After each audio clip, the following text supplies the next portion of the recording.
i-share ko na to nila Pastor Nel, tsaka kay Aida, kay Kuya Tony din. But gusto kong i-share ulit kasi andyan naman si Pastor tapos si mga iba natin kasama na yung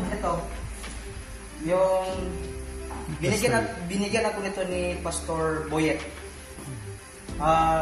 Pagdating ko sa amin doon sa bahay ng lolo ko, nakita niya na dala-dala ko to. So, ang ginawa niya, dahil nakakabasa naman yun, so kinuha niya sa akin at binasa.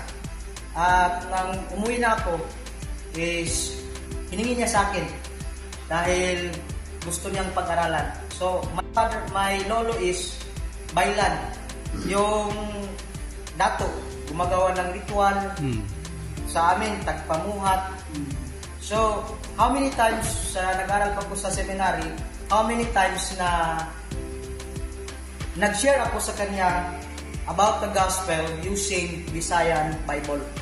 Pero ayaw niyang tanggapin. Minsan, nagdidebate na kami. Minsan, inaano na niya ako, taglampawin na kami, tagsupakon or parang ayaw niyang talagang maniwala. So, ayun, iwan ko, laking gulat ko ng after 2 years, bumalik ako doon sa amin. Laking gulat ko na pagdating ko sa amin, doon sa community namin, remote community from our barangay, meron nang itinayong maliit na church. And then, nung tinanong ko yung mga pamangkin ko kung sinong nag-initiate, sabi nila yung lolo natin. At nakipag-usap ako sa lolo ko, parang ganun, nag-talk kami. At nang sinabi niya na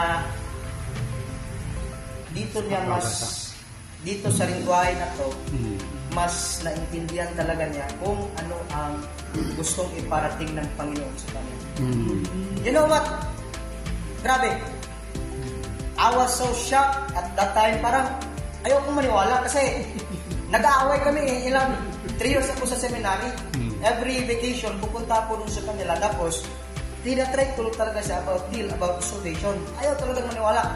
At nang nabasa talaga na yung hindi niya, yung doon talaga niya naintindihan yung about kay Jesus. Kaya yun, nag-accept siya ng faith at until now, meron maliit na community church sa amin. So, at that time, sinabi ko sa Panginoon na if merong ganito Bible translation is I will definitely offer myself.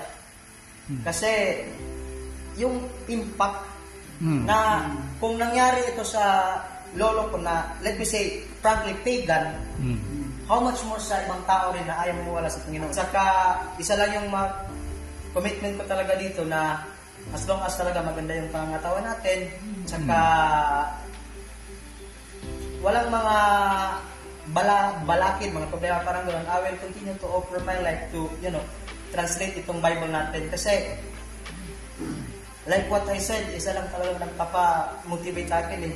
Isa sa inisip ko na, if walang mga tao talaga na nag-initiate to translate this one, kung mamamatay yung lolo ko, asan kaya siya ngayon? Asan kaya siya pupulutin? Diba?